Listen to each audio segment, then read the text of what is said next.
What's going on? Derail Rails Rants. First of all, if you can, it's free. Like, subscribe, share. What we're going to talk about right now is real estate and housing. You have a lot of the gurus, and one of the gurus that talk real negative about purchasing a home is Grant Cardone. And you have a lot of the people that when they have big followings, a whole bunch of people just follow you and agree with you without no valid reason to, just because they're fanboys. And Grant Cardone says it's stupid. You shouldn't buy a house. You should rent a house. You shouldn't buy a house. And the only way you should buy a house if it has more than a couple of doors, this, that, and the third, and you can make rental property off of it. Now, I think that's stupid. I think that's going towards his agenda for him to sell certain material and boost his brand, this, that, and the third. Is there a right or wrong answer to this? I would say it's a 60-40 split, depending on your life. At the end of the day, if you rent an apartment, let's say the apartment's $500, and I went through this.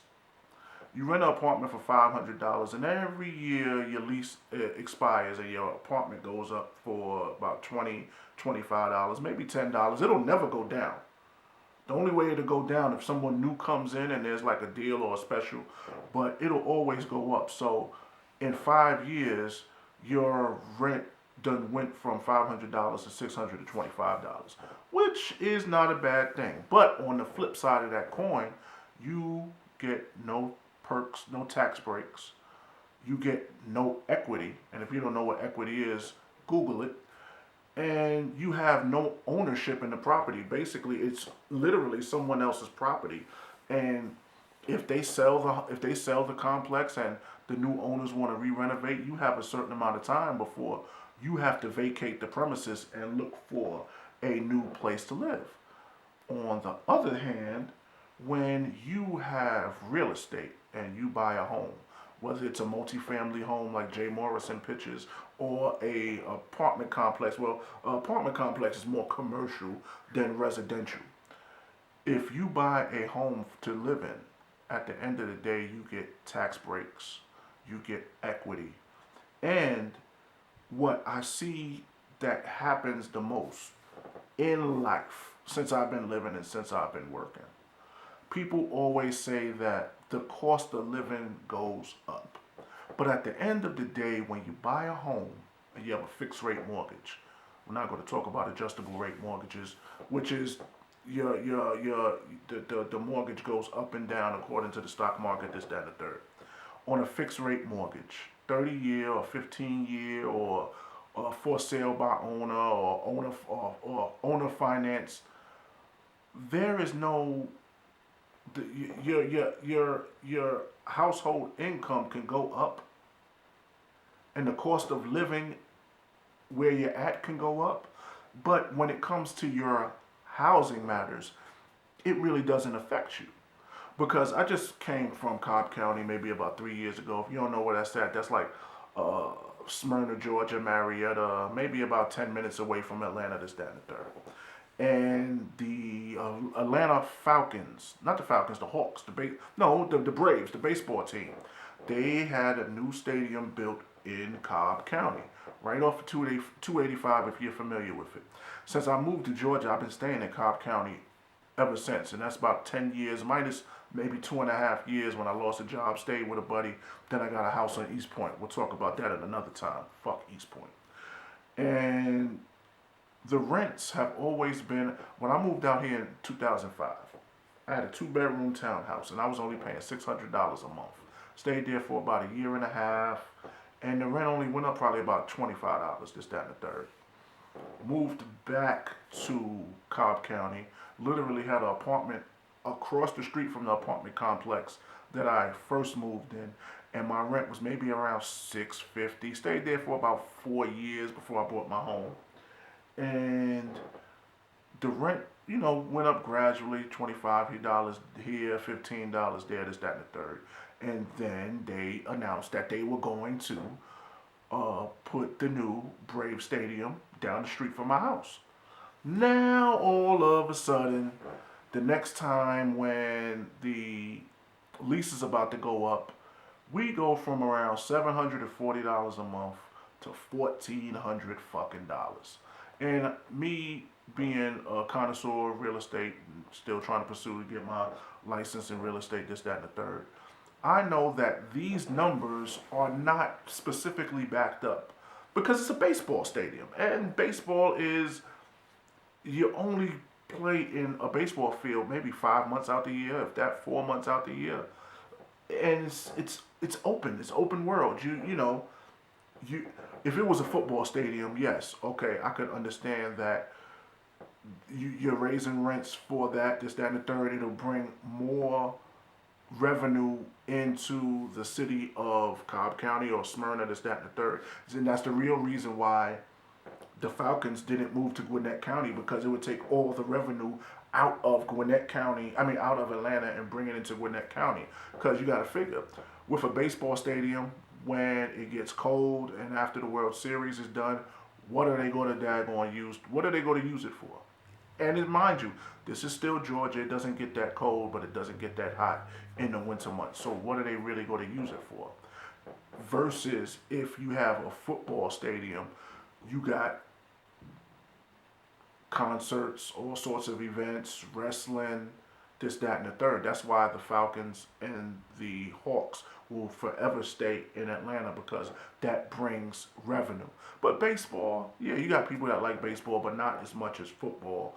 And the basketball stadiums, Phillips Arena, can also bring in more outside revenue when it comes to concerts, WWE, the circus, and what Frozen on Ice and stuff like that.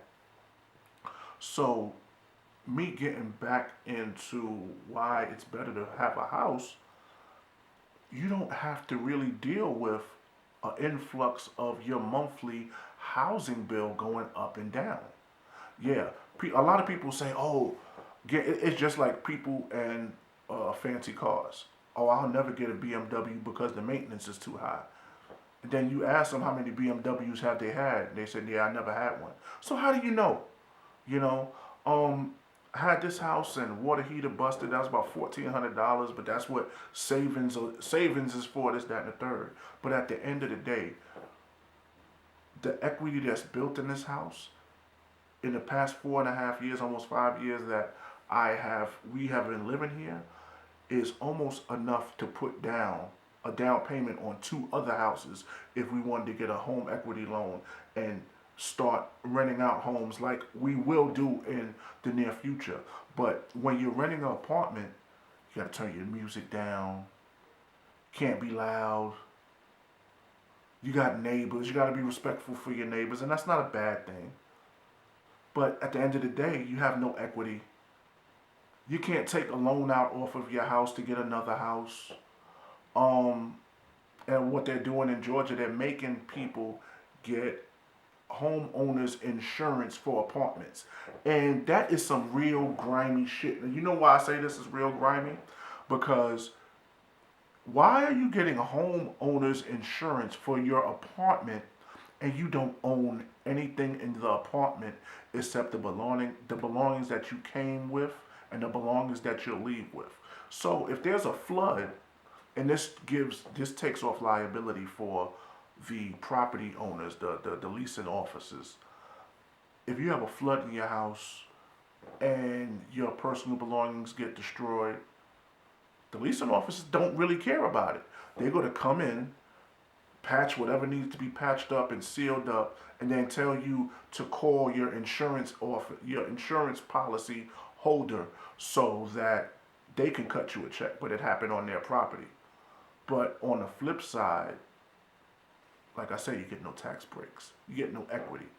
It's really not yours. You're renting. So yeah, you know what? At the end of the day, it's better if people it's better if people bought a home.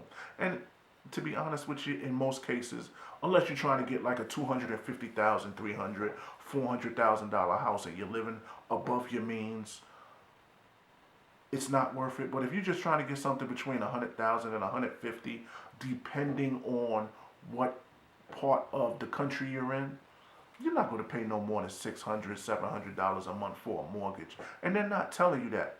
It's real easy. You just gotta literally go to the bank see if you could apply for a home loan. Just like if you would have went to the doctor to go see if you need to go get a physical or checkup, and they'll tell you what's wrong with you. And yo, you got high blood pressure, you need to stop eating this. You got high blood sugar, you need to stop eating this. You need to exercise. It's the same thing with a bank. Go to the bank, see where your credit score is at. They will tell you, well, you might not be, you're not approved for a loan because your credit score is this. If you bring it up to this, we can approve you for a loan of such and such and such and such, and just follow the instructions. Buying a house was one of the easiest uh, purchases that I've ever been through, and people make it seem like it's so hard. And at the end of the day, my mortgage hasn't gone up. Matter of fact, it did go up because the equity on my house went up exponentially high and it up exponentially fast. And the taxes went up, so we just had to pay a little bit of money for the taxes on top of what we were paying, so it can stabilize this, that, and the third. That's how they get you. But at the end of the day, if you got a house for 90,000 and then you got it gets reappraised at 150, that's what 60,000 in equity that you have. Can you really beat that? That's what creates wealth, and this is what they're not really telling you online unless you go buy somebody's course. This was just a quick Rails rant. Trying out the old Nikon camera that I started out with, not using the iPhone no more because it's filling up my storage too fast. Hope you liked the video. Like, subscribe. You got any comments? Appreciate them. Peace.